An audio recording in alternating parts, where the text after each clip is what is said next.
Bonjour à tous. Si vous venez de voir la vidéo précédente, vous devez vous dire que ma théorie est franchement déprimante. Parler de deuil en permanence, c'est un peu usant.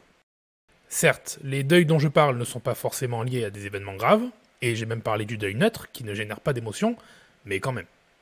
Alors si c'est le cas, rassurez-vous, parce que dans cette vidéo, on va parler de deuil positif. Oui, vous avez bien entendu. Ça doit paraître contradictoire pour l'instant, mais vous allez vite comprendre. Étant donné que dans ma théorie, faire un deuil signifie mettre à jour nos modèles internes, cela signifie que ce processus n'est en fait pas forcément lié à une mauvaise nouvelle, parce qu'un changement n'est pas forcément désagréable. Et pour vous le démontrer, je vais utiliser la même méthode qu'avec le deuil classique. Je vais donc commencer par un exemple entre guillemets extrême, qui génère beaucoup d'émotions. Imaginez que vous gagnez au loto. Comment réagiriez-vous ? Avant toute chose, je suis sûr que vous prendriez un peu de temps pour relire avec attention les chiffres de votre ticket. Probablement plusieurs fois même, pour vous assurer que vous n'êtes pas en train d'halluciner. Et si vous réagissez comme ça, c'est parce que vous n'y croyez pas. On commence donc par une phase de déni. Sauf qu'elle ne s'exprime pas du tout de la même façon, évidemment. Au lieu de ressentir une certaine aversion qui se traduit par de l'arrogance, vous êtes surexcité et la peur est remplacée par de l'espoir. En fait, au lieu d'appréhender le choc, vous le souhaitez. Et lorsqu'il survient, quand vous êtes sûr d'avoir les bons numéros, alors là, c'est l'euphorie. Vous sautez partout, vous criez, bref, vous êtes heureux. Du coup, cette phase ne s'oppose pas à la phase d'action du deuil classique, mais à la phase de tristesse et d'isolement. En fait, pour l'instant, vous êtes seul à profiter de votre nouveau monde parfait. L'isolement n'est donc pas souhaité lors d'un deuil positif, mais il n'est pas vraiment un problème non plus. Il peut même être agréable lorsque le deuil est lié à une idée plus abstraite, parce qu'on aura tendance à avoir l'impression d'être le seul à comprendre. Ce qui nous rend en quelque sorte hors du commun. Et c'est pour cette raison qu'on peut ressentir de l'orgueil d'ailleurs. En fait, comme pour le déni, et ça sera le cas pour toutes les phases, les objectifs de vos comportements sont inversés par rapport à ceux du deuil classique. Et on les explore à rebours. Donc lors de la phase suivante, le marchandage, vous allez commencer à faire des plans sur la comète, et probablement même à avoir les yeux plus gros que le ventre, parce que vous êtes en train d'essayer de voir à quel point vous pouvez profiter de cette nouvelle, à quel point vous pouvez maximiser vos gains, plutôt que de minimiser vos pertes. Et imaginez que ce soit quelqu'un d'autre qui vous apprend que vous avez gagné au loto. Vous allez lui sauter au cou. Mais pas pour le frapper, pour l'embrasser. Au lieu d'être agressif, vous allez donc être reconnaissant. D'ailleurs, plutôt que vouloir le faire taire pour tuer la nouvelle dans l'œuf, vous voudrez la crier sur tous les toits. Donc finalement, la phase d'action du deuil positif est une phase de prosélytisme. Vous n'essayez pas de revenir dans le monde d'avant, vous essayez au contraire de concrétiser celui que la bonne nouvelle a rendu possible. Et plus il y aura de gens d'accord avec vous, plus cette idée se répandra, plus elle sera réelle. Toutes les phases du deuil positif sont donc totalement analogues à celles du deuil classique. On retrouve même l'opposé de la culpabilité et de la honte, qui précède l'acceptation dans le deuil classique, parce que selon les circonstances, on pourra ressentir de la fierté ou du soulagement. On se retrouve donc avec ce schéma, pour l'instant. En fait, un deuil positif est un deuil classique qu'on explore dans l'autre sens. Parce qu'on ne va pas vers un monde plus désagréable, mais vers un monde plus agréable. Ici, on ne passe donc pas d'une phase à l'autre parce que la précédente échoue, mais parce qu'elle ne nous suffit plus. Une fois que l'on a tiré tout ce qu'on peut de l'idée en question, on l'ajoute à nos modèles, et du coup, à partir de ce moment-là, on fera un deuil classique lorsque cette idée sera remise en question. Bon, comme pour le deuil classique, il faut étudier les différentes sorties possibles pour améliorer ce schéma. Mais avant ça, je voudrais donner un nom à ce processus, parce que continuer à utiliser le mot deuil risquerait de porter à confusion. Pour ça, on va revenir à ce que j'ai appelé le deuil productif dans la vidéo précédente.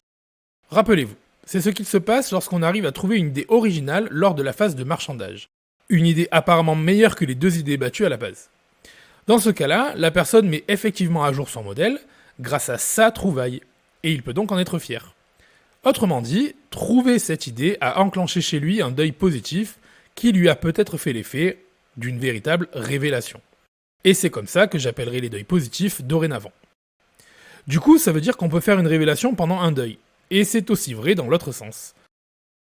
Imaginez qu'après vous être réjoui, après vous être projeté, et surtout après avoir annoncé à tout le monde que vous avez gagné au loto, vous vous rendez compte qu'en fait, vous aviez mal lu le ticket. Que se passerait-il ? Vous entreriez en deuil bien sûr.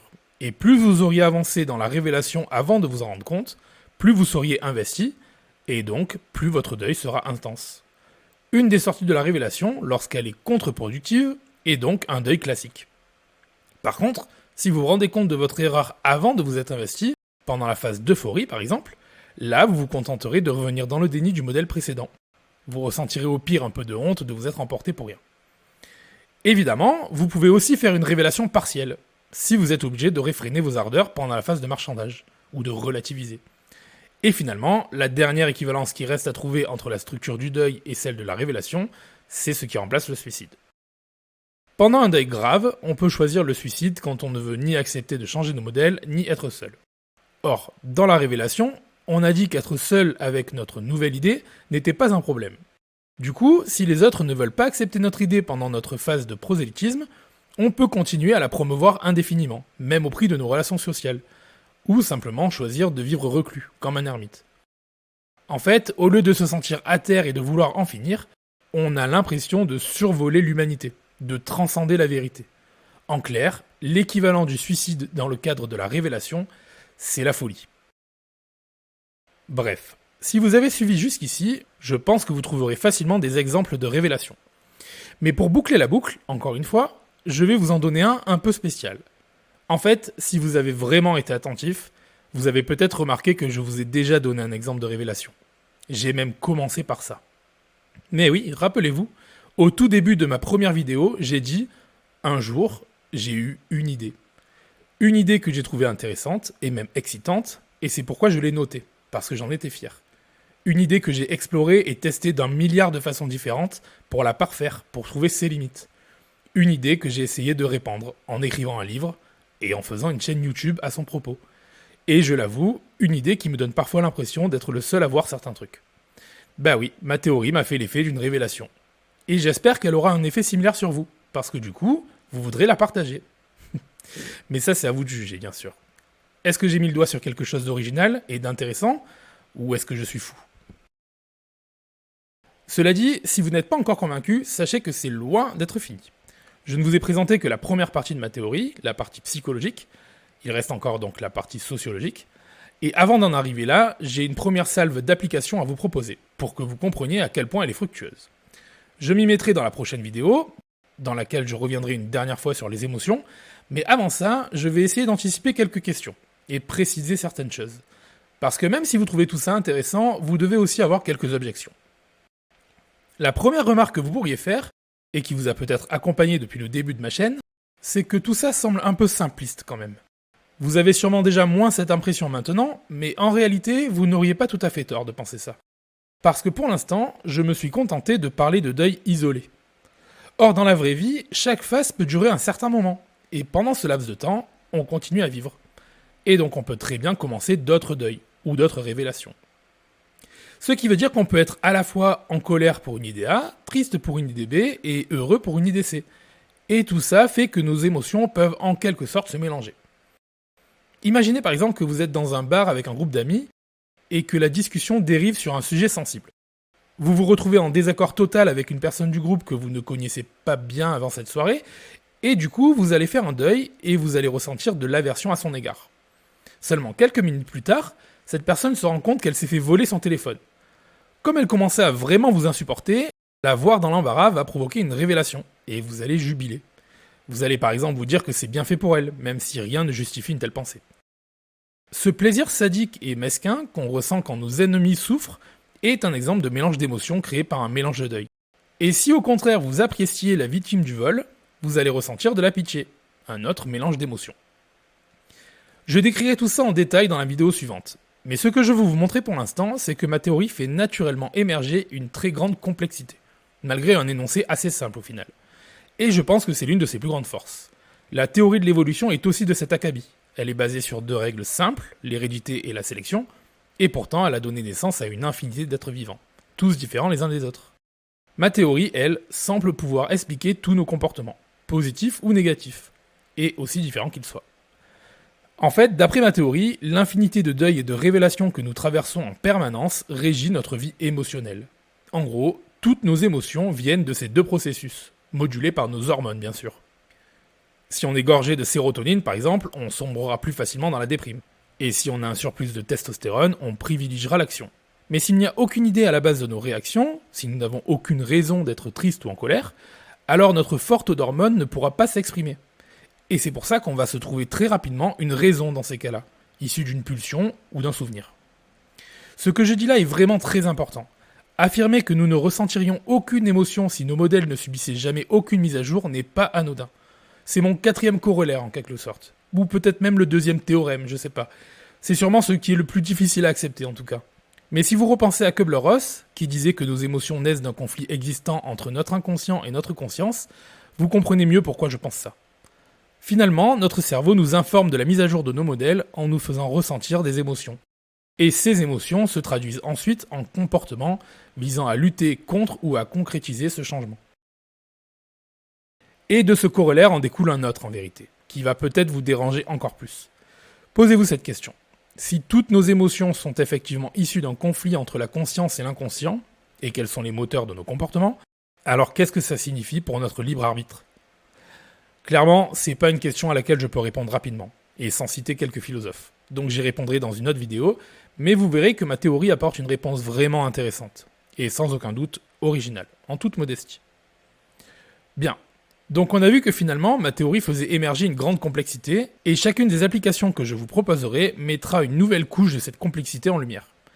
Mais même sans entrer dans les détails, il y a un autre cas que je peux introduire tout de suite. Le cas du deuil perpétuel.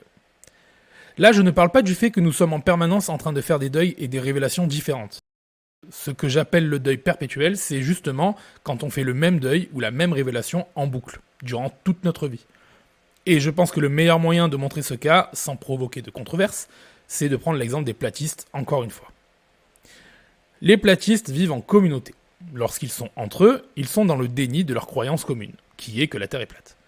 Mais à chaque fois qu'ils parlent à quelqu'un qui remet en question cette idée, ou qu'ils voient, entendent ou lisent quelque part que la Terre est ronde, fatalement, ils entrent en deuil.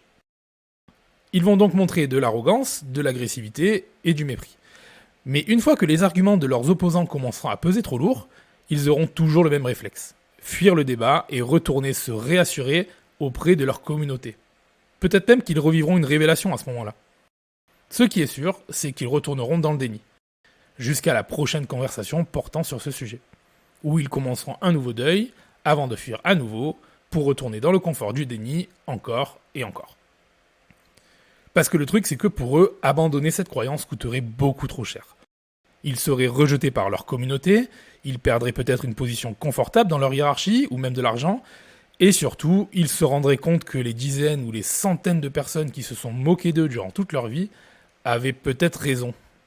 Leur ego ne le supporterait tout simplement pas. Et c'est pour cette raison qu'il est presque impossible de faire ce genre de deuil. Plus notre vie orbite autour d'une idée, moins il est possible de l'abandonner, qu'elle soit vraie ou fausse. Parce qu'on s'est tout simplement trop investi dans cette idée pour pouvoir la jeter à la poubelle. Et donc plus on sera investi dans une idée, plus on la défendra avec hargne. J'ai commencé cette chaîne en partant du principe implicite que la perte d'un être cher était le deuil le plus difficile à traverser. Mais maintenant que je vous ai expliqué tout ça, vous ne serez sûrement pas étonné de m'entendre dire que je ne le pense pas. Évidemment, les émotions générées dans le cas de la perte d'un être cher sont beaucoup plus fortes. Mais en termes de capacité d'aller jusqu'au bout du deuil, ce genre de deuil dont je parle sont beaucoup plus difficiles à faire. Et c'est pour cette raison que la plupart des gens n'en viennent tout simplement jamais à bout. Et d'une autre façon, c'est également vrai pour les gens traumatisés. À chaque fois qu'ils se retrouvent dans les situations leur rappelant leur trauma, ils refont leur deuil jusqu'à pouvoir fuir. Tout ce que je viens de dire aura beaucoup d'importance plus tard, et vous pouvez peut-être entrevoir pourquoi. Mais pour l'instant, on va revenir sur cette fameuse complexité, parce qu'il faut qu'on creuse encore un peu, et pour ça, il va falloir que je vous parle d'un concept qui va sûrement vous paraître complètement hors sujet. En 1950, un mathématicien américain nommé Albert Tucker a mis au point un concept qui est très utilisé de nos jours dans les domaines comme l'économie, la politique et la psychologie. Ce concept, qui prend en fait la forme d'un jeu, s'appelle le dilemme du prisonnier. En théorie des jeux, ce dilemme caractérise une situation où l'intérêt individuel s'oppose à l'intérêt collectif, et se présente historiquement de cette manière. Deux criminels complices d'un même crime sont arrêtés par la police. Ils sont immédiatement séparés, placés dans deux salles d'interrogatoire différentes, et la police leur propose à tous les deux de passer le marché suivant. Si aucun d'entre vous ne se décide à parler, vous ferez tous les deux 6 mois de prison. Mais si tu vends ton complice, il prendra 10 ans de prison, et toi, tu seras libre. Cela dit, sache qu'on lui a proposé la même chose. Donc si tu ne le balances pas, et que lui le fait, c'est toi qui iras en prison pendant 10 ans. Donc tu ferais quand même mieux de parler, parce que si vous vous dénoncez tous les deux, on fera preuve d'un peu de clémence, et vous n'aurez qu'une peine de 5 ans chacun. Clairement, il serait préférable que les deux se taisent, c'est-à-dire qu'ils coopèrent entre eux. Mais du point de vue des criminels, comme chacun des deux ne sait ce que l'autre va faire, c'est très risqué. D'autant qu'au final, quoi que fasse l'autre, celui qui trahira son compère réduira sa peine. Et c'est bien sûr pour cette raison que la police propose ce marché. Cela dit, John Nash, un autre mathématicien, a montré que trahir automatiquement n'était pas la solution optimale quand on jouait plusieurs fois à ce jeu, et que les joueurs se rappelaient des parties précédentes. Pour ça, il a demandé à une soixantaine de mathématiciens de l'époque de proposer des stratégies à suivre dans le cas du dilemme répété 100 fois, et les a fait s'affronter entre elles. Certaines stratégies étaient très simples et n'utilisaient même pas les informations récoltées dans les parties précédentes, comme la stratégie suivante par exemple, coopérer puis trahir 2 fois, puis coopérer à nouveau. D'autres utilisaient de la mémoire mais restaient assez simples, comme coopérer jusqu'à ce que l'autre trahisse puis trahir automatiquement. Et enfin, il y avait des stratégies plus complexes, où le choix entre trahir ou coopérer dépendait par exemple de la différence entre les fois où l'adversaire avait coopéré ou trahi, en commençant et en finissant automatiquement le jeu par une trahison. Cela dit, parmi toutes ces stratégies, c'est celle de Nash qui l'a emporté. Une stratégie pourtant très simple, et demandant très peu de mémoire. Sa stratégie demandait simplement de coopérer au premier tour, puis de faire ce que l'autre avait fait au tour précédent. Nash l'a appelée la stratégie du donnant-donnant, et je sais pas pour vous, mais j'ai l'impression que cette stratégie est tout simplement la plus honnête. Intéressant, pas vrai ? Alors, est-ce que cette petite remarque vous a fait comprendre pourquoi je vous parle de ce jeu ? La réponse est la suivante. D'après ma théorie, chacune de nos interactions peut être assimilable à un dilemme du prisonnier. Coopérer signifierait abonder dans le sens de l'autre, et trahir, évidemment, correspondrait à le contredire, et donc à provoquer un deuil. Et quand je dis chacune de nos interactions, je veux vraiment dire chacune d'entre elles. Chaque phrase, chaque insinuation, chaque expression de visage même, peuvent provoquer des deuils ou des révélations chez notre interlocuteur. Ce qui le pousse à réagir, ce qui lance le jeu du dilemme répété. Dans ce cadre, la stratégie du donnant-donnant de Nash revient donc à être gentil avec les gens qui ont été gentils avec nous, et à se venger de ceux qui nous ont trahis quand l'occasion se présente, tout en étant capable de pardonner, ou juste d'oublier, une fois qu'on s'est vengé ou que l'autre nous a dédommagé. Je vous ai dit que c'était la stratégie la plus honnête, pour vous faire le lien avec ma vidéo précédente, mais en vrai j'ai un peu joué sur les mots, parce que ça serait plutôt la stratégie la plus sincère d'après moi, pas la plus honnête. Parce que comme je vous ai expliqué, être honnête englobe plusieurs principes, et notamment être conscient qu'il peut y avoir un quiproquo quelque part. Se venger de quelqu'un qui aurait été désagréable sans essayer de comprendre pourquoi serait donc malhonnête d'après moi. En fait, lors d'une conversation, il y a une dimension en plus qui n'est pas présente dans le dilemme du prisonnier classique, liée au fait qu'il n'y a pas forcément corrélation entre la stratégie que l'autre a choisie et celle qu'on a perçue. Une personne qui voudrait aider un ami toxico en jetant sa drogue, par exemple, coopérerait, mais le toxico ne le verrait peut-être pas de cet œil. Et on peut imaginer le cas inverse, bien sûr. Quelqu'un qui semble tout faire pour vous satisfaire ne vous veut peut-être pas du bien. Si vous avez vu le film Mon nom et personne, pensez à la fable de l'oisillon. Bref, vous voyez que finalement ma théorie est loin d'être simpliste, et qu'elle est même assez difficile à utiliser dans la vie de tous les jours. Parce que tout ou presque peut provoquer des deuils finalement. Des deuils de différentes intensités, qui peuvent se mélanger ou s'enchaîner, et qui en plus peuvent être provoqués par des quiproquos ou des erreurs d'interprétation. Et du coup, je pense qu'on peut dégager de tout ça une véritable faiblesse de ma théorie. Parce que cela rend vraiment très difficile d'imaginer une expérience qui permettrait de la réfuter. Pour ceux qui ne savent pas pourquoi je dis ça, laissez-moi vous expliquer le principe de réfutabilité. Ce principe nous vient de Karl Popper, un philosophe des sciences du siècle dernier, et il fait partie des caractéristiques qu'une théorie doit posséder pour être considérée comme une théorie scientifique. Il en existe plusieurs, et en vérité, le débat visant à les définir est toujours ouvert, au moins pour certaines sciences comme les sciences sociales. Mais il y a quand même quelques règles qui mettent tout le monde d'accord. À commencer par les lois de la rationalité qui sont l'identité, la non-contradiction et le tiers exclu. Le principe d'identité, c'est simplement dire que A égale A, et pas B ou C. En fait, ça veut dire qu'une fois qu'un mot ou un concept est défini, il ne doit pas changer de définition pendant le développement de la théorie. Sinon c'est trop facile, il suffit d'adapter la définition du mot en temps réel et on peut jamais avoir tort. Et c'est pour ça que je prends autant de temps pour définir les termes que j'utilise. Le principe de non-contradiction est, en quelque sorte, un critère de cohérence interne. En gros, si en manipulant logiquement une théorie, on peut arriver à des affirmations contradictoires, c'est qu'elle a un problème. Dit autrement, une proposition ne peut pas être à la fois vraie et fausse. Et le tiers exclu, c'est dire qu'une proposition ne peut que être vraie ou fausse. C'est tout. Il n'y a pas d'état intermédiaire. Par exemple, on ne peut pas être vivant et mort en même temps. C'est un non-sens. Et on peut rien tirer d'utile, ni même de logique de cette idée. Là, vous allez me dire, et les zombies alors? Bah, il faut se demander qu'est-ce que ça veut dire qu'être vivant ou mort à ce moment-là. Si être vivant, c'est être capable de bouger, ils sont vivants. Si c'est être capable de réfléchir, ils sont morts.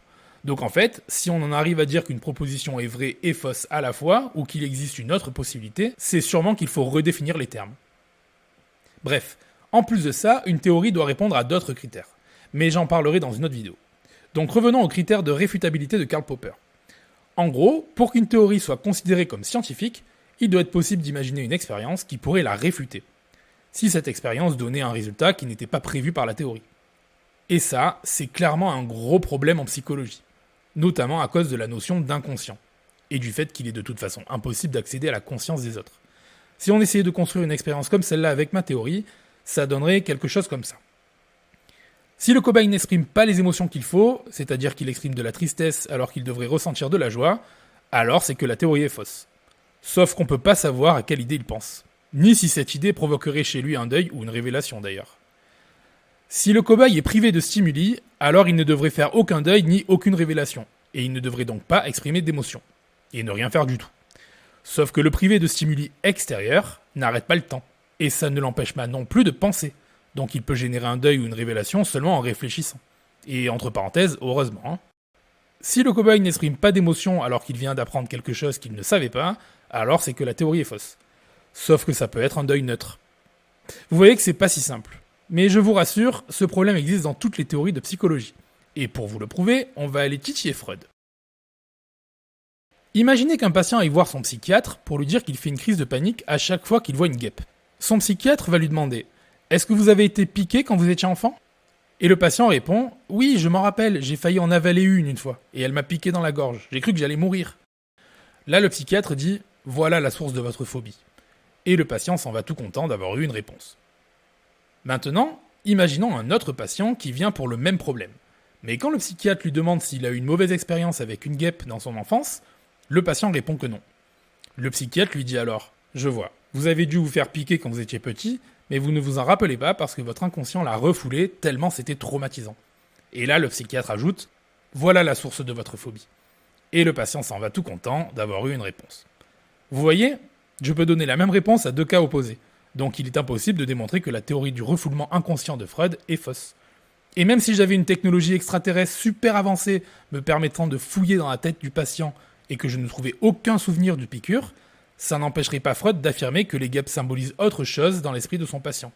Probablement un pénis, vu que de toute façon, pour lui, toute forme phallique était une représentation symbolique d'un pénis. Surtout si cette forme était associée à l'idée d'une pénétration quelconque, comme une piqûre.